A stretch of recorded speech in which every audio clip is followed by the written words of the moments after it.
Espírito Santo de Deus, em nome de Jesus, nós clamamos ao Senhor por graça e misericórdia de Ti somente, Senhor, por Tua graça, Pai. Que venha nos capacitar para aprendermos de Ti, Senhor. Vem dar esta aula para nós sobre o capítulo 8 do segundo livro de Reis, sobre Eliseu e alguns reis, Pai. Em nome de Jesus, Pai, por favor, nos abre o entendimento para a Tua palavra e vem nos ensinar aquilo que o Senhor quer nos dizer, nos mostrar com a Tua palavra, nos capacitar, ó Deus, que a Tua palavra, Pai, discirna os pensamentos e propósitos do nosso coração e dê frutos a 30, a 60 e a 100 por um, Pai. Aqueles todos que assistirem a este vídeo, Pai, que sejam edificados por Ti, transformados em novas criaturas em Cristo Jesus, Pai. É isso que eu clamo ao Senhor e Te agradeço. Em nome de Jesus, seja bem-vindo todos vocês que estão aqui assistindo ao vídeo sobre o capítulo 8 do segundo livro de Reis, que fala ainda sobre Eliseu e alguns sinais dele, que Deus fez através dele, de como Deus o usou até o final de sua vida, né? O ministério de Eliseu foi 50 anos, alcançou alguns reis, alcançou alguns reis e ele ajudou muito a muitas pessoas, fez operações de milagres e ensinou moralmente a muitas pessoas. A porção dobrada, aqui está falando de Eliseu, a porção dobrada do Espírito Santo que estava em Elias foi bem dobrada mesmo. Seu ministério durou cerca de 50 anos, certo? 50 anos, olha, 50 anos, certo? Falou Eliseu, vamos ver no versículo 1 do capítulo 8. Falou Eliseu aquela mulher cujo filho ele restaurara a vida, dizendo: levanta-te e vai com os de sua casa e mora entre onde puderes, porque o Senhor chamou a fome, o qual virá sobre a terra por 7 anos.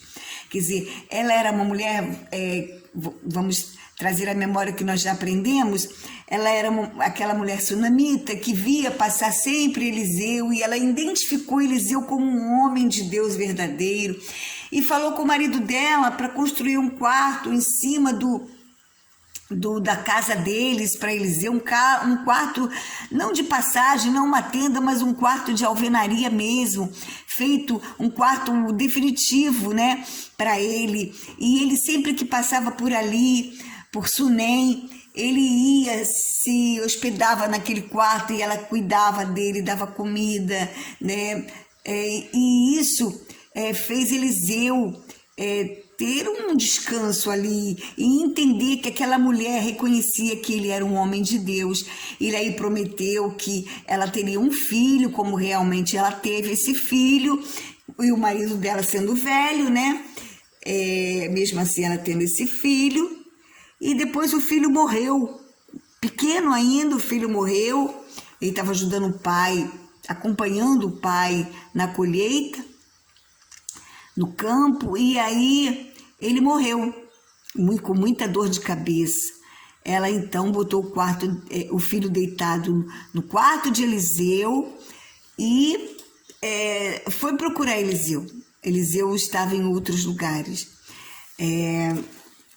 E aí o que aconteceu? Ela chegando para Eliseu, acho que Eliseu estava no Monte Carmelo, aí ela chegando para Eliseu, ela falou, quer dizer, pessoas passavam por ela não comentou nada com o marido, ela não comentou nada com ninguém, até com Geazi, que era o moço de Eliseu na época, que ele veio conversar com ela não quis dizer o que ela só falou somente para o homem de Deus, Eliseu, e é o que nós temos que fazer, quando temos um problema, procurar a Deus. Naquela época ela não tinha como procurar a Deus, ela não tinha o acesso ao Espírito de Deus como nós temos hoje.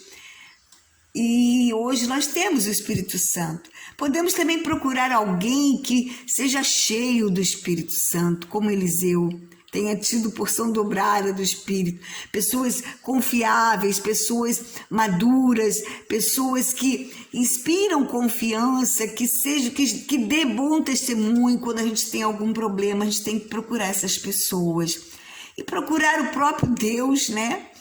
Ele vai usar pessoas, mas procurar o próprio Deus. Quando fala aqui que Eliseu falou Eliseu, é porque ele tinha falado, né? Após o filho dela ter ressuscitado. Essa história, ela está antes de Naamã. É porque o capítulo é 8 e vem depois de Naamã. Por quê? Porque essa história segundo livro de Reis, não é cronológica, não está em ordem cronológica, mas em ordem de acontecimentos morais, certo? Então, nessa época, ainda era Geazi, que era o moço de Eliseu.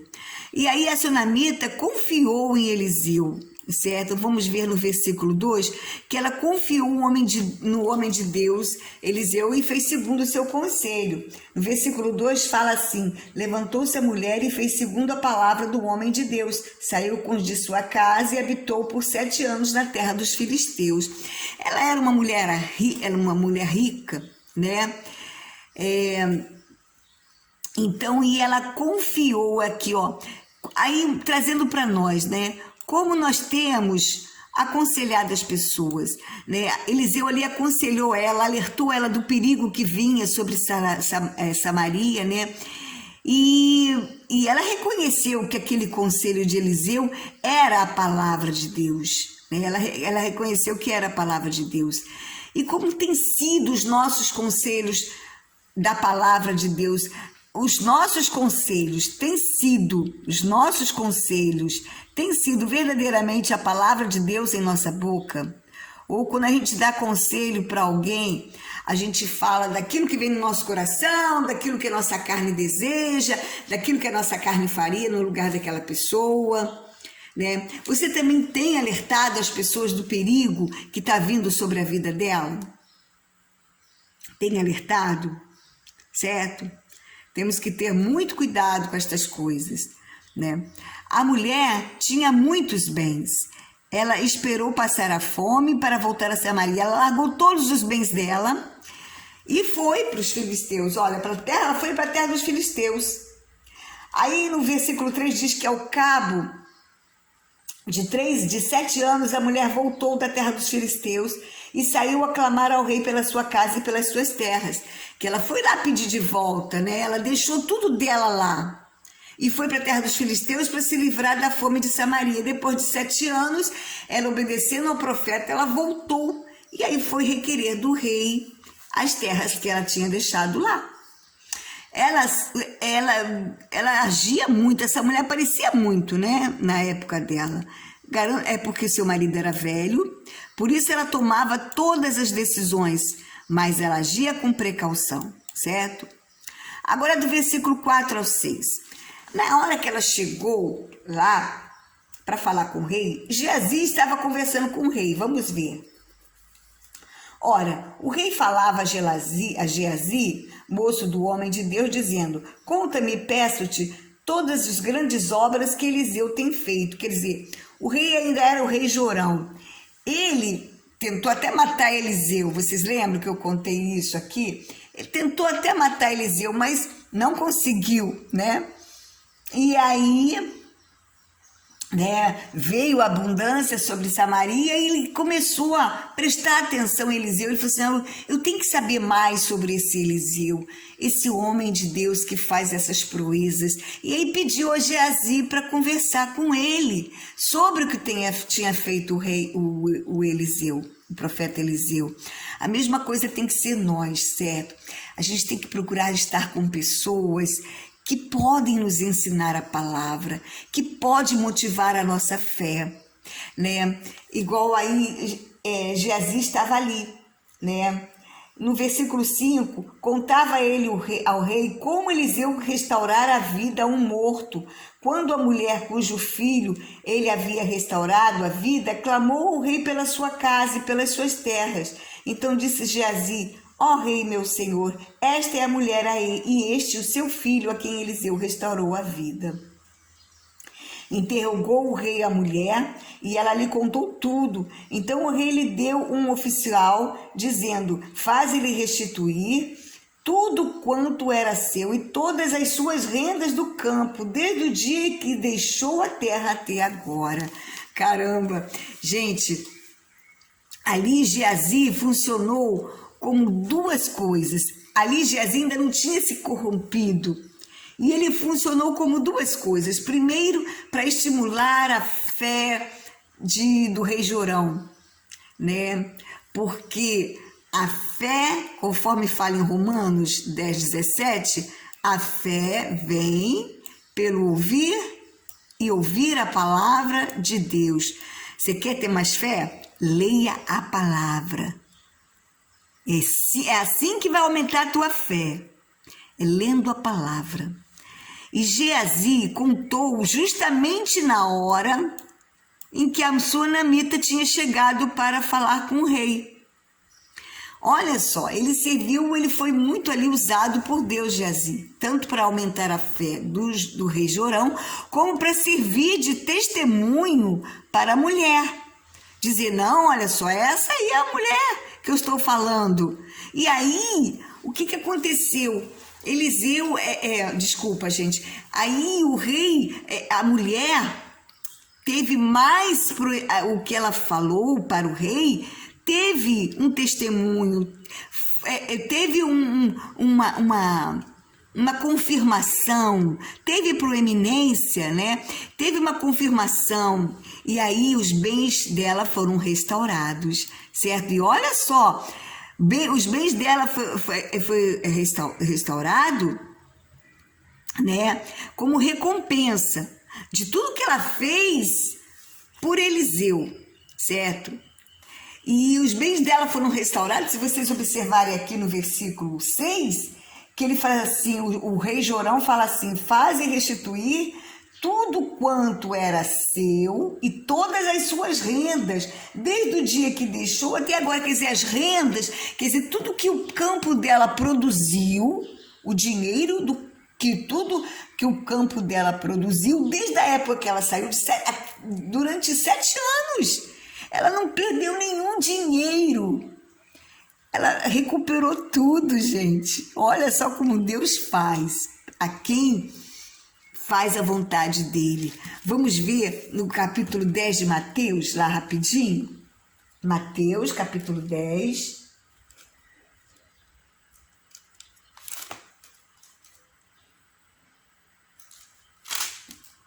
Versículo 42, que Jesus fala assim, quem dera a beber, ainda que seja um copo de água fria, a um desses pequeninos, por ser este meu discípulo, em verdade vos digo que de modo algum perderá o seu galardão.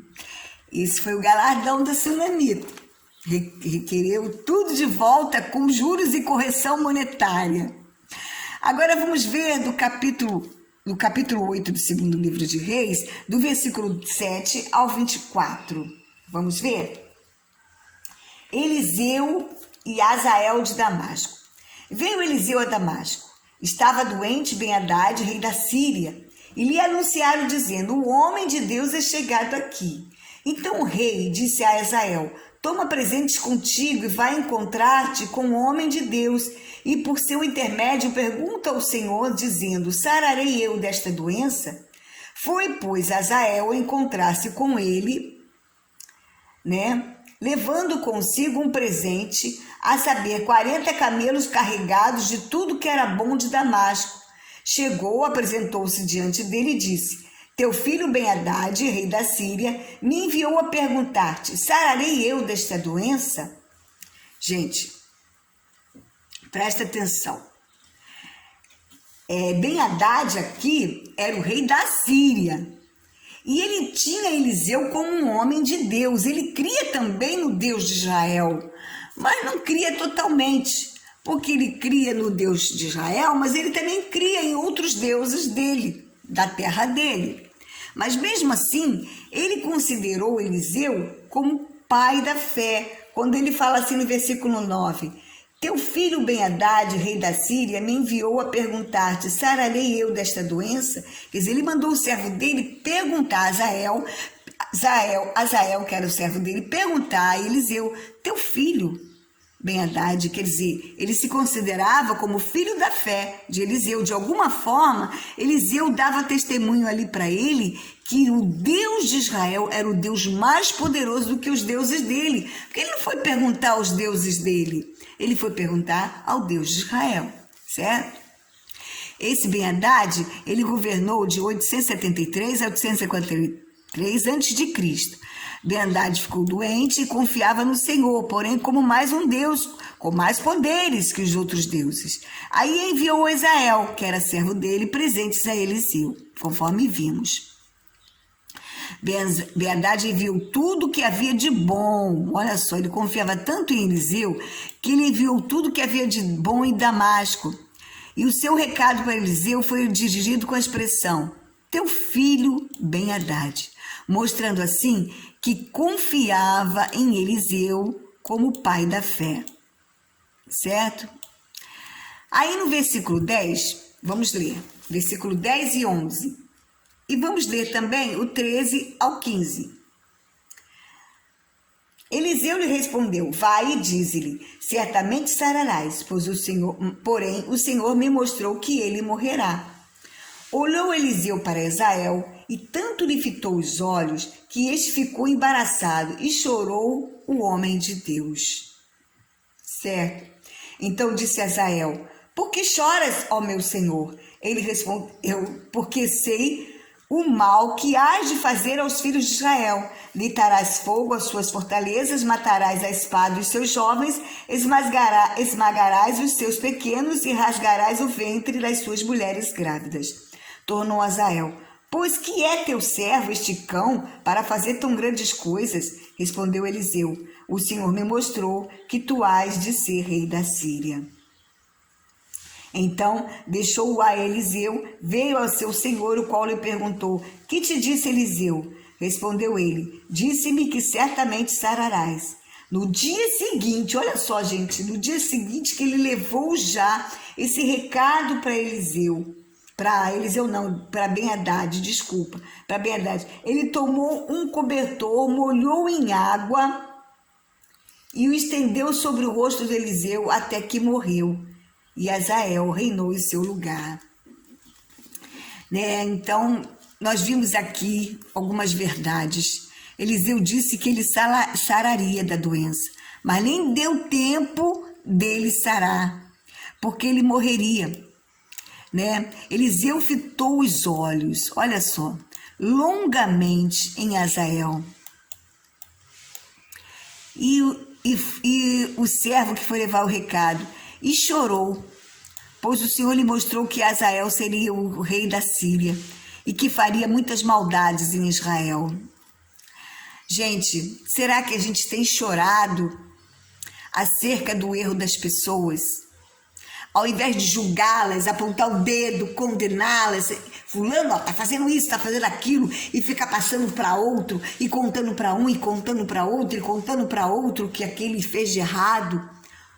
Será que a gente, ao invés de fazer isso, a gente tem chorado pelo erro deles, tem pedido ao Pai com choro, com fervor, com tristeza, para aquela pessoa que está no erro, ou que vai cometer algum erro, para que ela evite de fazer, ou para que ela não faça aquele erro, ou então para que Deus tenha misericórdia dela e a levante desse erro e a tire desse erro. Será que a gente tem chorado pelo mal que há nas pessoas, ao invés de condená-las? Será que pessoas que são assim, que são certamente usadas pelo diabo para fazer o mal, porque o diabo é que é o nosso inimigo, que vem para roubar, matar e destruir. Então todo aquele que rouba, mata e destrói é usado por Satanás, sim.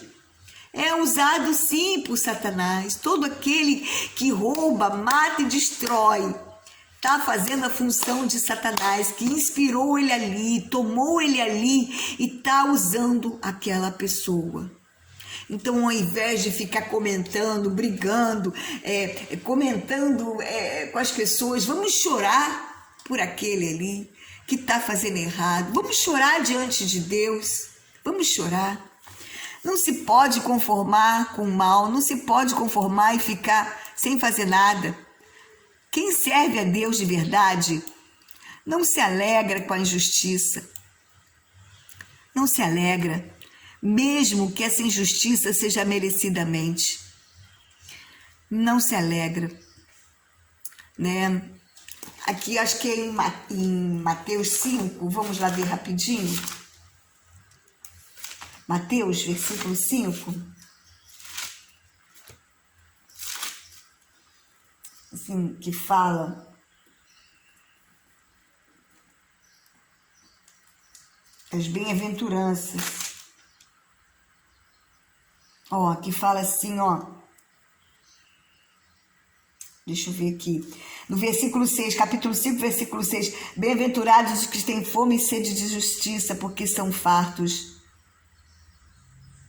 Não é isso, não.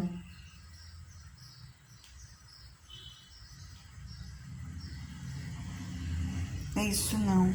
É que fala assim: não se alegra com injustiça, mas se regozija com a verdade.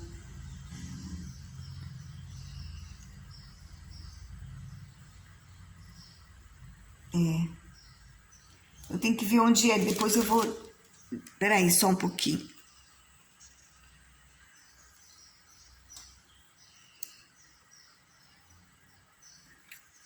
Ai, gente, eu não tô achando, peraí.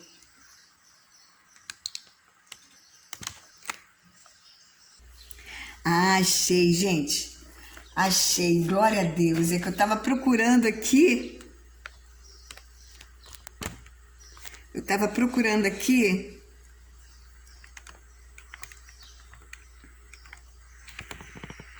Desculpa, tá? Deixa eu ajeitar aqui rapidinho.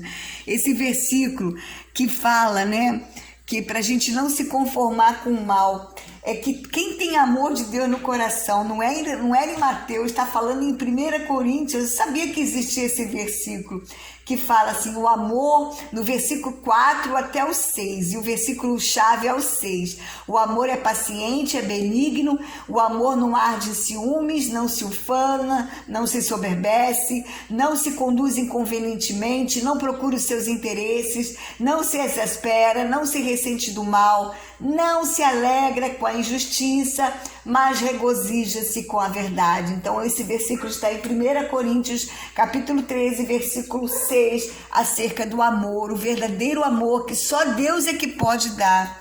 É o que não se alegra com a injustiça, mas regozija-se na verdade, com a verdade. Amém, gente? E Esael, né,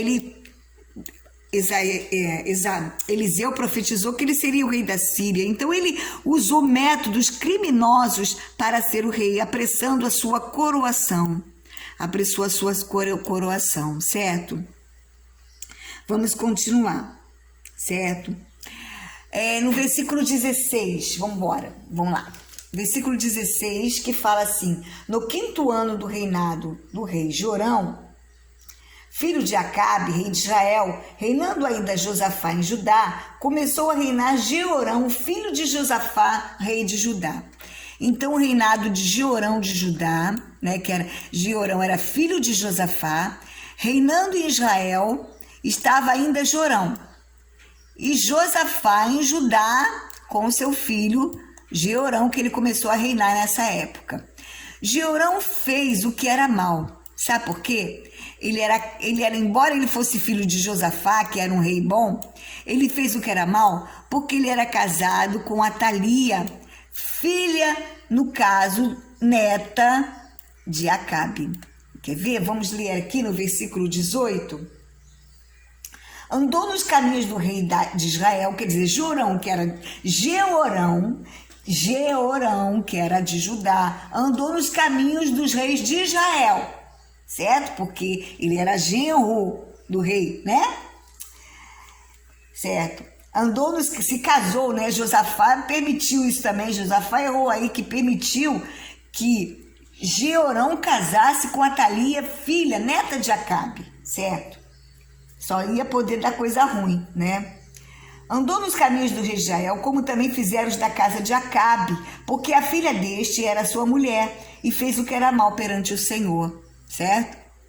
Aí os edomitas se revoltaram. Vamos ver no versículo 20. Nos dias de Jeorão, lá em Judá, lá em Judá, porque Edom era perto de Judá. Nos dias de Jeorão, se revoltaram os edomitas contra o poder de Judá e construíram o seu próprio rei, certo?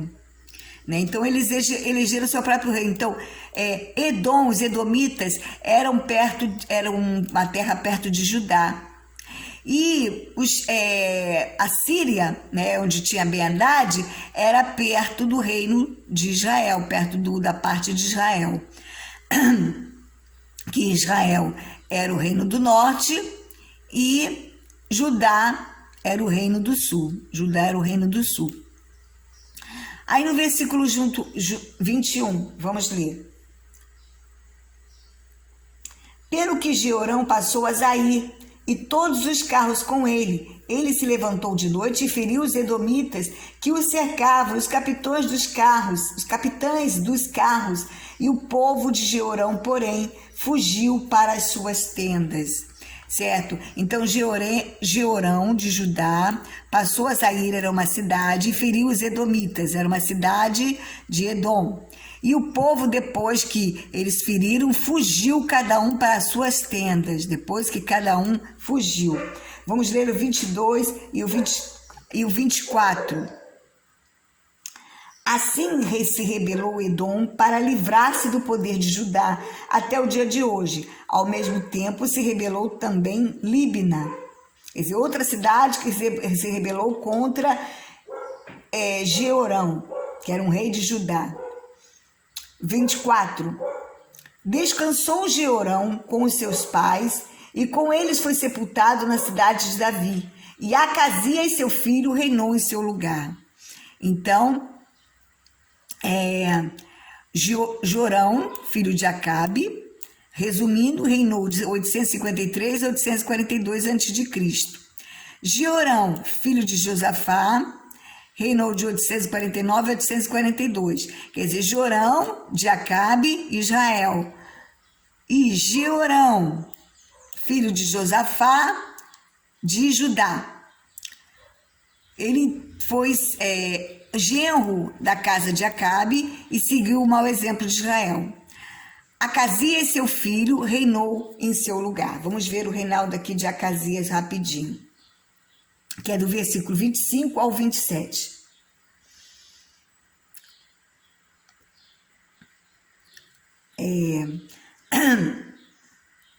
No 12º ano de Jorão, quer dizer, já tinha 12 anos que Jorão estava reinando em Israel, filho de Acabe. Começou a reinar Acasias, filho de Jorão, rei de Judá, certo? Era Acasias de 22 anos de idade quando começou a reinar em Jerusalém. Reinou apenas um ano. Acasias reinou apenas um ano. Aqui está escrito, Acasias reinou apenas um ano. Ele era filho de Jeorão, ele reinou em Judá, certo? Então, Acasias era filho de Jeorão, neto de Josafá, neto aqui de Josafá, certo? E Acasias, presta bem atenção, esse Acasias aqui era genro da casa de Acabe também, certo? Ele era filho, esse Acasias aqui, ele era filho de Jeorão com Atalia, filho de Onri. Quer dizer, Onri era filho de Acabe. Atalia era neta de Acabe. E Acasias, então, se Acasias era filho da neta de Acabe, né, que era Atalia, né, se Acasias... deixa eu apagar aqui rapidinho, que ficou muito feio aqui Acasias. Aqui, ó. Se Acasias era filho de Atalia, que era neta de Acabe, então Acasias, embora fosse filho de Jeorão de Judá e neto de Josafá, aqui Josafá, ele era bisneto de Acabe, certo? Se ele era filho da neta de Acabe, ele era bisneto, porque Atália era filha de Onri. Então, era bisneto de Acabe. Amém, gente? Então, ele fez o que era mal, perante o Senhor. Também com tantos exemplos ruins, né? Tantos exemplos ruins, tudo errado, na família errada, tinha que ser ruim, né? Então, vamos ver. Era Acasias de 22 anos de idade quando começou a reinar e reinou 1 ano em Jerusalém. Sua mãe, filha de Onri, rei de Israel, chamava-se Atália, ou Atalia. Ele andou no caminho da casa de Acabe e fez o que era mal perante o Senhor, como a casa de Acabe, porque era genro da casa de Acabe. Foi com Jorão, filho de Acabe, quer dizer, ele foi com seu pai, foi com seu tio Jorão, ele era sobrinho de Jorão, sobrinho de Jorão, a peleja contra Azael, rei da Síria, porque Azael, que ficou no lugar de Beadade, que matou Beadade, foi contra Israel de novo. E aí, Acasias foi lutar junto com Jorão, seu tio, né? E aí, os sírios feriram Jorão, que fala no versículo 28. Então, voltou o rei Jorão para Jezreel para curar-se das feridas que os sírios lhe fizeram em Ramá, quando pelejou contra Azael, rei da Síria. E desceu Acasias, filho de Jeorão, rei de Judá, para ver a Jorão, filho de Acabe, em Jezreel, porquanto estava doente. Quer dizer, Acasias depois lutou com Jorão contra Azael, rei da Síria, e Jorão foi ferido. E depois ele desceu. Jorão foi para Jezreel para se curar do que ele foi ferido. E aí Acasias, que era sobrinho de Jorão, filho de Jeorão, sobrinho de Jorão, que era irmão, talvez, de Atalia, ele era sobrinho de Jorão, certo? E aí o que aconteceu? Ele foi lá visitar. Então, continuando, ele foi lá visitar o tio dele, Jorão, né, que ele era de Israel, foi lá. Ele foi junto para peleja, para ajudar Jorão contra Azael, rei da Síria. E acabou Jorão sendo ferido, indo para casa dele, lá em Jezreel. E ele aí Acasias foi visitar agora Jorão lá na casa dele, em Israel. E aqui termina o capítulo 8. Né? E que isso sirva de lição para nós, para a gente aprender. Quando a gente for se casar, orar primeiro, mesmo que encontre a pessoa que de repente para nós é a pessoa dos nossos sonhos, ela parece perfeita, mas temos que pedir a Deus uma direção. Temos que pedir e procurar não casar com pessoas que não tenham a mesma fé que nós. Porque lá na frente vai dar problemas, né? O apóstolo Paulo fala para a gente não se pôr em julgo desigual com os incrédulos.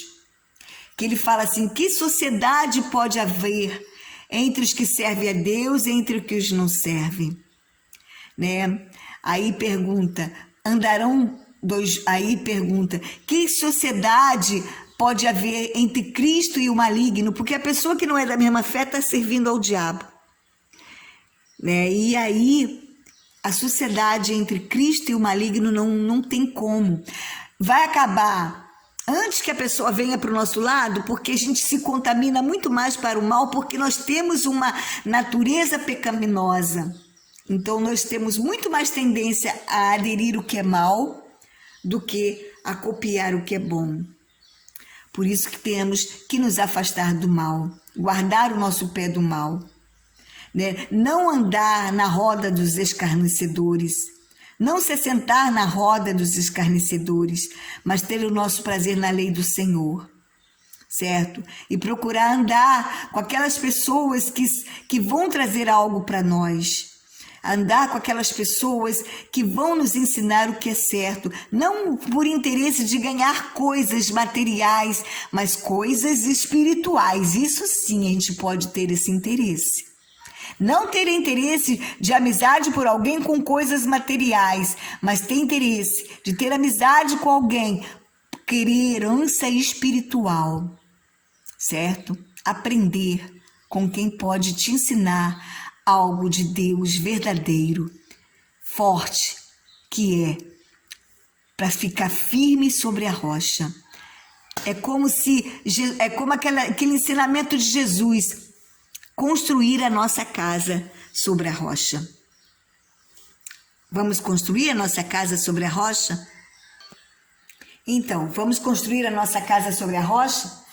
Quando Jesus fala assim em Mateus 7, do 24 ao 27, que fala assim: todo aquele, pois, que ouve estas palavras e as pratica, será comparado a um homem prudente que edificou a sua casa sobre a rocha. E caiu a chuva, transbordaram os rios, sopraram os ventos e deram com ímpeto contra aquela casa, que não caiu, porque fora edificada sobre a rocha. Certo? Então, ouça as palavras do Senhor. Construa a sua casa sobre a rocha, certo? Sobre algo fixo, permanente, que é a palavra de Deus, certo? Não tenha julgo desigual com os incrédulos. Não se assente na roda dos escarnecedores, conforme fala no Salmo 1. Salmo 1, que fala assim: bem-aventurado o homem que não anda no conselho dos ímpios, viu? Não ande no conselho dos ímpios, não se detém no caminho dos pecadores, nem se assenta nas rodas dos escarnecedores. Antes, o seu prazer está na lei do Senhor, e na sua lei media de dia e de noite. Ele é como a árvore plantada junto à corrente de águas, que no devido tempo dá o seu fruto, e cuja folhagem não murcha, e tudo quanto ele faz será bem sucedido. Quer ter sucesso na sua vida? Edifique sua casa na rocha. Não sente na roda dos escarnecedores, não ande em julgo desigual com os incrédulos. Tenha o seu prazer na lei do Senhor. Ouça as palavras do Senhor Jesus e as pratique. Você será como a árvore plantada junto à corrente das águas, que no devido tempo vai dar o seu fruto e sua folhagem não vai murchar. E tudo quanto você fizer será bem sucedido. Amém. Obrigada, Espírito de Deus, por essa aula que o Senhor nos ajudou, Pai. Por esses ensinamentos, por essas coisas que o Senhor nos mostrou, Pai. Muito obrigada, Deus, em o nome de Jesus. Amém. E a vocês que assistiram até aqui, meu muito obrigada. Que Deus os abençoe rica e abundantemente e construa a sua casa sobre a rocha. Amém.